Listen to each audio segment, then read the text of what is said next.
A strong brand gives you a real advantage when you're building a social media presence. Facebook's Epic Brand Framework can help you build or strengthen your brand. Remember that it consists of 4 building blocks: existence, purpose, identity, and connection. By the end of this video, you'll have a better understanding of what we mean by a brand's identity, and you'll know what to focus on as you build your brand. Identity refers to the visual look and feel of the brand. This includes the logo, the color palette the business chooses, the aesthetic of the images the business uses, and even the typography they choose. When we discussed in the previous lesson about a brand being an experience or an intangible feeling, it's usually the visual identity someone is picking up on. Let's start with logos, because they tend to be the most recognizable and powerful aspect of a brand. For example, how many of these logos do you recognize? If you recognized a number of them, you'll know how logos play a big part of brand recognition. How many other logos do you wear on a t-shirt or a hat, or maybe have displayed on a bumper sticker? That shows the power of brands to become an identity and a culture for the consumers. A logo captures the sense of the brand in one image. We won't go over every step of how a logo is created, but logo creation combines all the things we've looked at: origin story, problem solving, purpose, values, and keywords associated with the brand, and uses those deeper elements to inform the design. A logo must also communicate other aspects of the brand, like innovation, tradition, or whimsy. Finally, what would a logo or a brand be without its signature color?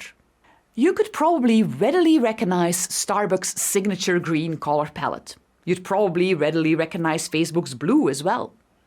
And Coke has its signature red label. But what if Coke had a yellow label? It wouldn't be Coke then, would it? Or you wouldn't associate Coca-Cola with yellow packaging. What if Coke had a blue label? Then you'd confuse it for Pepsi.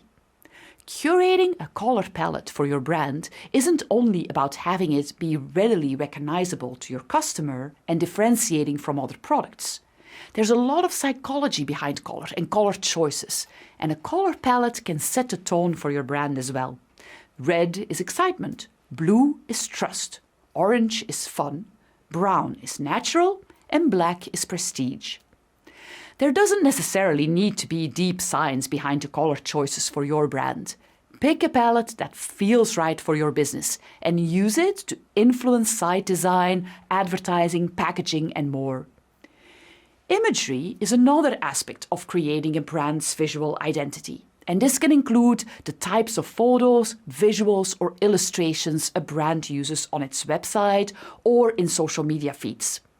This will not only evoke a feeling, but create a kind of ecosystem for that brand. For example, Airbnb, the business that connects renters with guests, showcases beautiful photography of locations on its social media feed. Instead of advertising cheap rental rates, they're featuring the beauty and uniqueness of locations around the world, which will then inspire you to book a trip through them.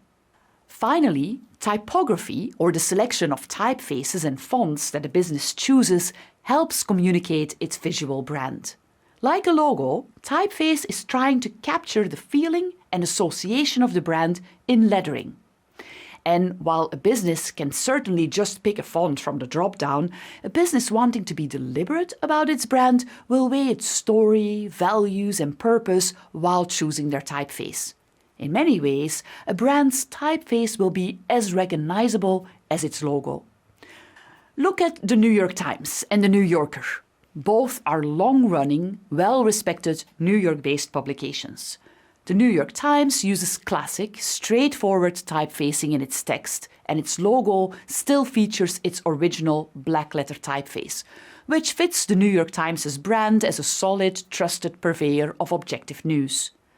The New Yorker's typeface, however, is curved, each letter taking up a different size, and is individual, artistic, and whimsical, much like the content of the New Yorker. Let's get back to Kala and Ivy and help Imra create a visual identity for her business. The good news is that we've already done a lot of work to help us establish a visual identity, in that we wrote her origin story and we articulated the values of her business. First, let's make a logo which captures the bouquets that Imra makes. The lettering in her business name is curved and creative, communicating a kind of friendliness and approachability, some of the keywords that were mentioned under the brand's purpose. Since this is a flower shop, it would make sense to choose a color palette related to flowers or nature. We've chosen soft greens and teals, which communicate calm, serenity, and trustworthiness, but also suggest the brand's value of sustainability. Finally, we put together some images that we'll use as guidance for our social media feeds and website design.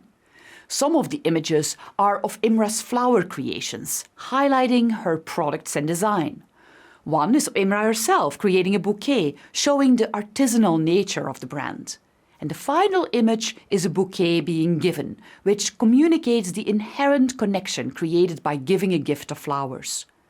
Now we can use this visual identity to influence our design, branding, marketing, and even everyday business choices going forward. As we went through this lesson, brands we didn't mention probably came to mind as you thought about the logos, color palette, imagery, and maybe even typography of businesses you interact with on a daily basis. Continue to take note of visual branding to inform your future branding choices. A brand's identity matters. It's how people recognize and remember brands, so make sure to give it some thought. Document your brand's identity and then be consistent and stick with your choices. We've now explored 3 components of our EPIC framework: existence, purpose, and identity. In the next video, we'll turn our attention to the final component: connection.